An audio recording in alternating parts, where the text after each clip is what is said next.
여러분 안녕하십니까. 오늘은 귀한 분 두 분을 모셨습니다. 한 분은 전직 MBC 사장을 지내셨던 김장겸 사장님, 그리고 현재 펜앤마이크 아나운서로 활동하고 계신 우리 최대현 아나운서 두 분을 게스트로 모셨습니다. 먼저 인사. 안녕하십니까. 네, 김장겸입니다. 네. 반갑습니다. 네.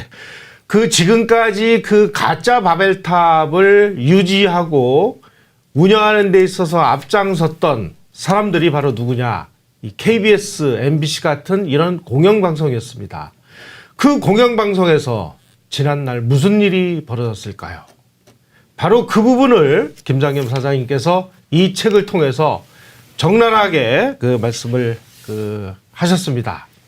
먼저 김장겸 사장님께 좀 질문을 드리겠습니다. 예. 이 책 왜 쓰셨어요? 제가 쫓겨 나온 그 기록이라도 좀 남기려고. 예. 제가 지금 주로 노동부, 검찰, 법원 포트라인만 쓰다가 이렇게 생방송 자리에 앉으니까 떨려서 말이 잘 안 나오네요. 세경하기도 하고. 네. 지금 어떤 공영방송의 이 문재인 정권이 장악을 어떻게 했는지 그 기록이라도 남겨야 되겠다 이렇게 해서 작년에 사실은 좀 썼는데 그동안 발간할 엄두는 좀 못 내고 있다가 재판하라고 바빴고. 네, 그렇습니다. 지금도 노동조합법 위반으로 재판을 받고 있고요. 그런데 사실은 조국 교수한테 용기를 얻어서 그렇게 해서 발간을 하게 됐습니다. 이분이 보니까 작년에 국회에 출석하면서 3인 성호라고 그러시더라고요. 세 사람이면 없는 호랑이라도 만든다. 아마 지금 벌어지고 있는 청와대 민정수석실 사건과 관련해서 이야기였을 것 같은데 그 말을 들으니까 저게 바로 내 말인데 생각도 들고 또 저는 표창장 위조도 하지 않았고 퇴직금도 못 받아서 사모펀드 들 돈도 없었고 그래서 이 책을 그렇게 움츠리고만 있을 게 아니라 이 책을 좀 써서 기록을 남기고 또 세상에 좀 알려야 되겠다. 진실을 이야기해서 쓰셨다. 많은 사람들이 이 노동조합법 위반으로 공영방송 사장이 재판을 받고 있는데 도대체 뭘 어떻게 잘못했느냐. 과거에 또 이런 경우는 없지 않았습니까? 아무리 그래도 노동조합법 위반으로 MBC 노조나 언론 노조가 얼마나 센 조직입니까? 그래서 그런 걸 궁금할 것 같기도 하고 또 그걸 알리는 게 저에게도 좋을 것 같아서 그렇게 했었습니다. 도대체 지난날 문재인 정부가 출범한 이후 MBC에서는 무슨 일이 벌어졌는가? 그러니까 구체적인 내용은 책에서 자세히 썼지만은 또 중간에 민주당이 언론 장악 문건을 만든 것을 조선일보가 폭로한 적도 있죠. 사실 그 내용 그대로 이행이 됐다고 봐야 됩니다. 그래서 이제 어떤 정권이 직접 노동부를 통해서 권력이 나서기도 했지만 내부에서는 구성원들 거기 내용을 보면은 구성원들이 나서서 쫓아내야 된다 이런 내용이 있습니다. 그런 내용대로 언론 노조 MBC 본부가 나섰죠. 또 여러 시민단체 진보 좌파 시민단체와 학계 교수분들도 연판장을 돌리고 이른바 언론 공영방송 정상화라는 명목으로 연판장을 돌리고 또 물리적으로는 출근 저지를 하고 또 책에 나오지만은 현관 입구에 세워놓고 못 들어가게 하고 질문이라고 해대고 또 우리 본부장들 이렇게 출근길을 좁게 만들고 그 밑으로 지나가게 하고 옷도 찢어지고 또 뒤에서는 욕설도 들리고 다 그 사람들이 밖에 나가서는 또 기자고 PD고 프로그램 제작자로서 명함을 돌리고 있겠죠. 지금도 그런 일들이 벌어졌는데 그런 일들을 자세히 적어냈습니다. 언론장 문건 이게 바로 이 책 54페이지에 나와 있습니다. 여기 보니까 이렇게 돼 있네요. MB 비판 영화인 공범자들 단체 관람, MBC 김장겸 KBS 고대영 사장 발언 즉각 대응, 당 적폐청산위 활동 최우선 과제로 추진, 방송사 구성원 중심의 사장 퇴진운동 전개 이거네요. 예. 네. 시민사회단체 퇴진운동 전개 촛불 집회 검토, 야당 측 이사들 퇴출, 감사원의 사장 비리 국민감사 청구, 방통위 활용의 사장 경영 비리 조사, 방송 제어가 통해 문책. 네, 그렇습니다. 요 그대로 벌어진 거네요. 그러니까 진행된 거네요. 방통위 뭐 이런 공조직 노동부를 비롯해서 여러 조직이 동시에 다 이제 나섰는데 제일 그 핵심적인 것은 그래도 잘 안 되니까 조준 사격을 통해서 결국은 박문진 이사 개개인에 대한 공격에 나섰습니다. 그래서 이제 두 사람 박문진 이사를 사퇴시키고 거기에 여권 이사들을 충원시켜서 저를 해임시켰는데 그 전에 제가 문재인 정권이 바로 들어서고 난 뒤 한 게 소위 그 언론 노조가 고발한 내용대로 그 MBC에 대해서 특별 근로감독이 들어옵니다. 이 특별 근로감독은 저희가 보기엔 그 전해도 또 비슷하게 똑같이 언론 노조가 노동부에 고발을 했는데 그 기각됐다가 이제 정권이 바뀌니까 바뀐 거는 뭐 달라진 거는 정권이 바뀐 것밖에 없는 걸로 저희는 판단을 하고 있습니다. 그래서 이제 들어왔는데 지금 우리 최대현 부장이 말씀하셨듯이 그게 과연 고용노동부의 독자적인 판단이었냐. 이런 부분이 사실 의문이 갑니다. 그러면 지금 보면은 아침에 오늘 뭐 조간 보니까 백운우 별동대 팀이 울산에도 내려가고 월권 뭐 권한 밖에 일을 하고 창원도 하고 사천도 하고 그리고 뭐 또 각 부처의 적폐청산위원회들 활동을 독려하고 이러지 않았습니까? 그러면 이 문재인 대통령이 후보 시절부터 공영방송이 무너졌다. 수차례 계속 그렇게 이야기를 했는데 그러면 과연 청와대는 가만히 있었을까? 의문이 가지 않을 수 없습니다. 그러면 조국 그 백운우 이 팀이 그러면 고용노동부에 맡기고 가만히 있었을까? 그리고 공영방송 사장에 대한 그 체포영장 청구와 발부 이게 그냥 시스템적으로만 이루어졌을까? 그 요즘 제가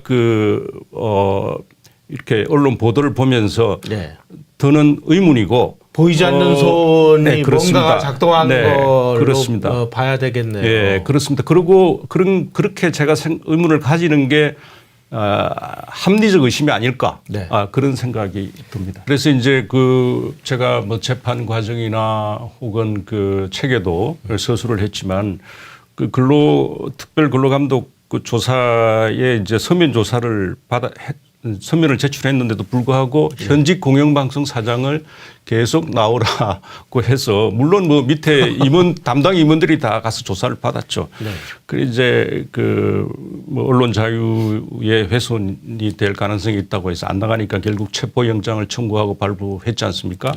그래서 이제 조사를 받는데 자기네들이 특별 근로감독이라고 이렇게 해가지고 저한테 제시한 게 보면 책에도 나오지만 좀 어이가 없었습니다. 예를 들면 이런 겁니다. 여직원들이 임신한 여직원들에게 왜 야근을 시켰냐. 그래서 이런 기자, PD 이름들을 여성 PD 기자 이름들을 저한테 제시하면서 아느냐. 그래 아는 분들도 있고 모르는 분들도 있고 그렇거든요. 그런데 대개 이제 그 임신한 여성 근로자한테 야근을 시키면 안 되죠. 그러면 회사 규정상 그건 시키지 않게 돼 있습니다. 그런데 이제 본인이 임신을 모를 수도 있고 또 본인이 임신했지만 대개 그 여성 기자나 PD들이 일 욕심이 굉장히 많습니다. 그거를 숨기거나 하면서 부장들에게 야근을 하겠다고 신청을 합니다. 그럼 부장 정결 사안입니다. 부장이 결재하는데. 그럼 부장이 책임져야지 왜 사장이 책임지나요? 그래서 이게 말이 안 되죠. 그래서 이제 제가 책에도 썼지만은 이걸 어떻게 사장이 아느냐. 그랬더니만 그게 법입니다. 무조건 아셔야 됩니다.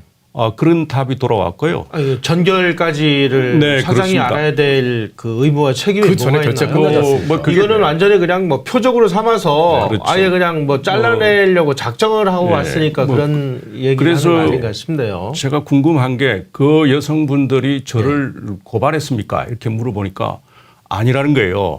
그럼 뭡니까? 하니까 네. 출산한 여성들을 골라서 예. 임신 기간을 역산을 한 거예요. 그럼 그 기간 안에 다시 이제 야근을 했는지 안 했는지까지 조사한 거죠. 이 대단한 근로감독이었습니다. 그래서 뭐 제가 이제 그게 또 잘된 일이라고는 할 수는 없으니까 그 검찰에서 송치할 때 그런 부장 전결 사항을 올렸어요. 그래서 제가 그냥 잘못했습니다. 뭐 부장 전결 사안인데 그랬더니만 그 담당 검사도 웃으면서 이거는 기소 내용에 넣지 않겠습니다. 그랬습니다. 네. 그래서 다 뺐는데 사실 저는 그런 게 기소 내용에 들어가기를 좀 원했죠. 예. 그러면 국민들이 이거 MBC 사장이 무슨 명목으로 예. 쫓겨나왔는지 이걸 좀 보고 제대로 실체를 파악할 수 있을 것 같기도 하고 그랬습니다. 그 정강의 그 네 번째 노동자의 정치 세력화를 명문화 해놨고 그리고 실질적으로 2012년에 통합진보당하고 정책연대를 선언했습니다. 네, 이렇게 그렇습니다. 보면은 그 사람들의 정치적인 지향점은 통합진보당하고 상당 부분을 같이 할 수 있다라는 의사 표현을 한 거니까 예. 통합진보당에 준하는 그런 이념을 자기네들이 갖겠다라는 의사 표시를 한 거죠. 근데 통합진보당은 지금 해체됐죠. 헌재에 의해서 해산이 됐으니까 이건 네. 소위 말하는 그 이적 정당이고 대한민국에서는 존재하지 말아야 될 정당인데 그 당하고 정책연대를 한 언론 노조는 안 없어지고 지금 그대로 살아있고. 그러니까 이게 이제 이 언론 노조가 처음에 출발할 때는 언론 노조는 아니었고요. 예. 예, 나중에 이제 산별 노조로 됐는데 민주노총 산하로 예. 그 노조가 공영방송사의 노조가 생긴 처음에는 사실 내 책에도 썼지만은 긍정적인 역할이 있었습니다. 예. 예, 권위주의 정권 시절에 당시 할 말을 못하던 것을 노조의 힘을 빌어서 예, 예. 할 말을 했던 적이 있는데 이게 이제 30년 가까이 지나오다 보니까 권력기관이 된 그걸 거죠. 그렇게 보는 게 맞을 것 같습니다. 왜냐하면 사장은 길어봐야 3년, 재임해봐야 연임해봐야 6년인데 예. 6년씩 있는 분들도 없고요. 저처럼 8개월 만에 뭐 쫓겨나고 예. 이런 데 있는데 역시 보면은 노조 간부들은 뒤에 앉아서 일종의 원로원화돼 있거든요.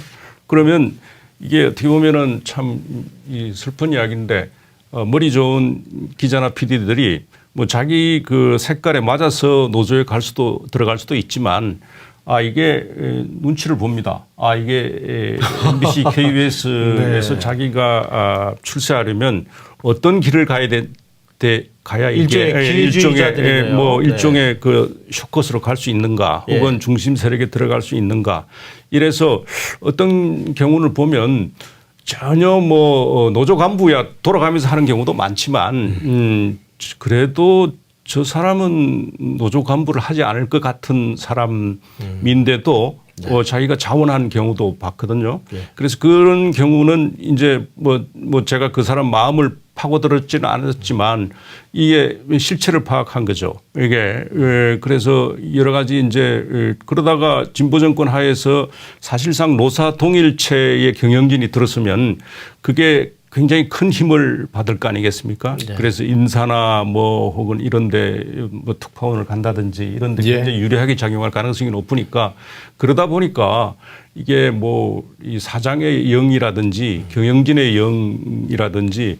이런 게 제대로 안 설 수가 있죠. MBC에서 그 광우병 그 사태 때 그 거짓말로 도배질된 뭐 뇌송송 구멍탁 같은 이런 방송이 전혀 여과 없이 보도가 됨으로써 국민들에게 아주 오도된 그 광우병 사태를 촉발시킨 이런 그 보도라든지 MBC가 그러니까 그냥 뭐 탄핵 과정도 있었고 언론의 예. 정도를 벗어난 정도가 아니라 이제는 이제 가짜 방송의 그 주역 역할을 맡게 되지 않습니까? 결국 이제 그게 탄핵 방송으로 이어지고 하는 그 하나의 그 연결점인데 이런 것들이 이렇게까지 그 브레이크가 걸리지 않는 마치 이게 고장난 그 탱크처럼 지금 그야말로 권력 그 합법적으로 선출될 권력을 깔아뭉갤 정도의 지금 힘을 가지고 있잖아요.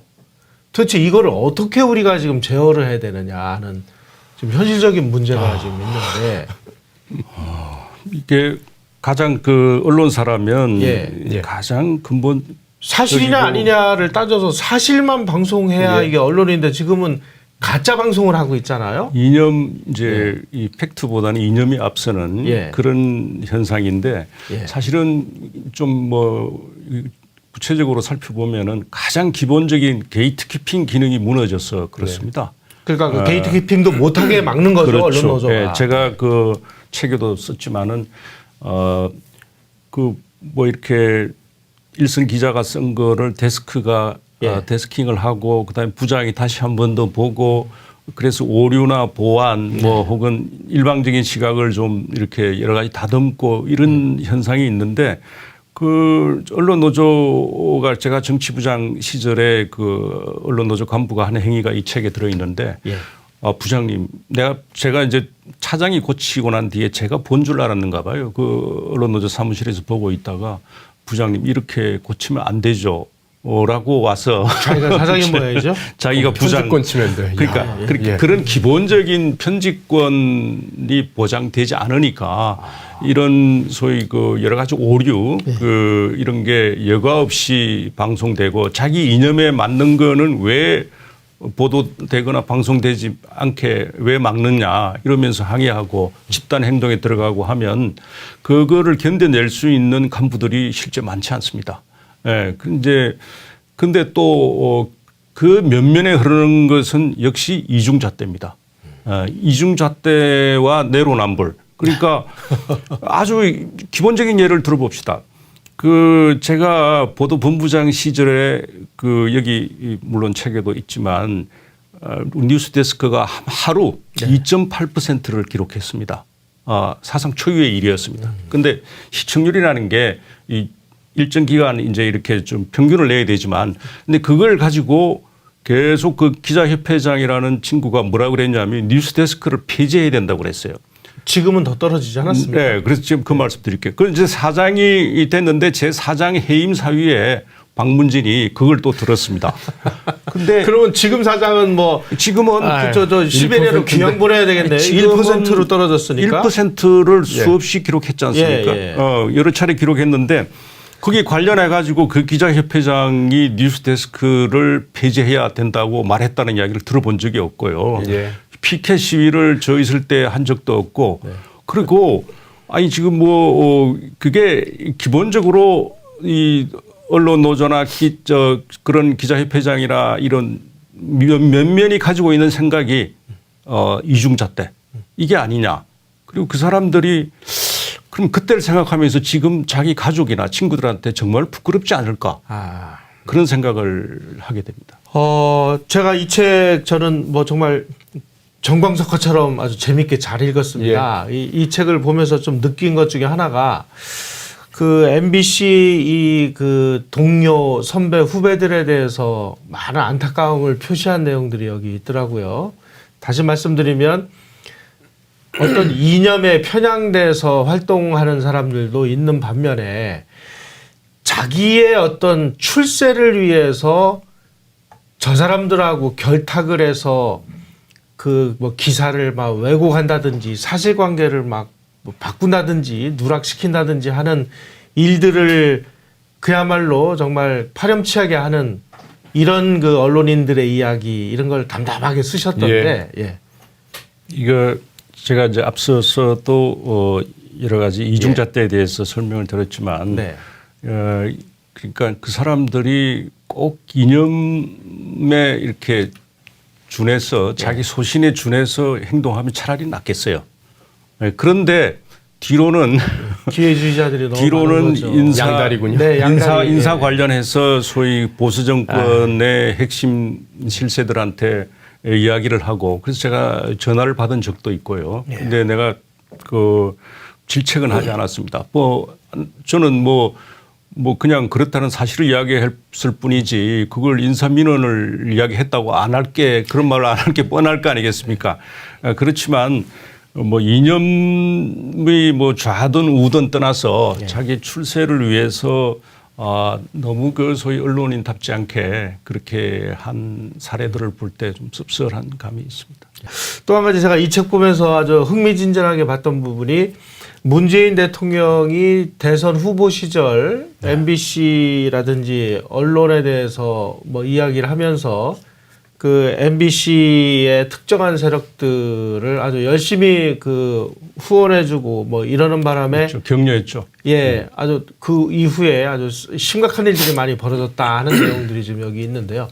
문재인 대통령하고 지금 현재 MBC를 장악하고 있는 세력들하고는 무슨 관계라고 봐야 됩니까? 정확히 무슨 관계인지는 제가 뭐 물정해 우군 세력인가요? 우군 세력이고. 예, 왜냐하면 제가 이 질문을 왜 드리냐면 코드가 맞는 거겠죠. 예. 지금 현재 MBC가 문재인 정부의 뭐 잘못된 점, 비리, 문제점은 하나도 지금 보도를 안 하고 보도를 안 하죠. 예. 제가 잘 안 봐서 뭐 익히 짐작은 합니다만은. 네.